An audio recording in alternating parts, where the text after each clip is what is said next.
Hindi rin po to totoo. Magagaranti ko po sa inyo, talagang pinag-aralan namin lahat ng mga malalaking industriya natin sa Pilipinas. Lahat ng where we are a significant market producer. Hindi po natin to sinama sa binigay sa Amerika.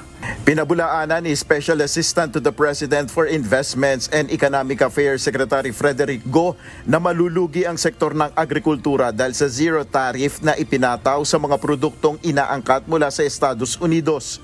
Ayon kay Secretary Go, ang papatawan lamang ng zero tariff ay ang automobile, wheat at soya na mula sa US. Tiniyak niya ng pamahalaan na mapoprotektahan ng mga produktong pang-agrikultura na dito sa Pilipinas ipinoproduce. Alam mo, marami kasi talagang fake news, maraming chismis, maraming maling akala. Lahat po ng binanggit nyo, rice, sugar, corn, fisheries, pork, chicken, hindi po natin tinanggal ang taripa ng mga yan. Kaya yung mga nag-aalala tungkol sa mga produkto na yan, huwag po kayong mag-alala. Hindi po totoo ang akala ninyo.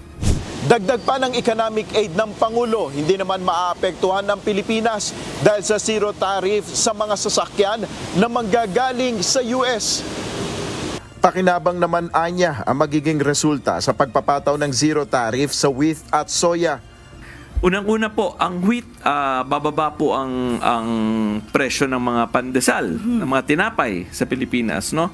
Ang soya naman po, ito po ang feed material po ng ating mga pork, mga baboy, mga manok. Ito po yung tsaka po yung mga isda. Ito po yung feeds na kinakain po ng mga hayop that we produce domestically.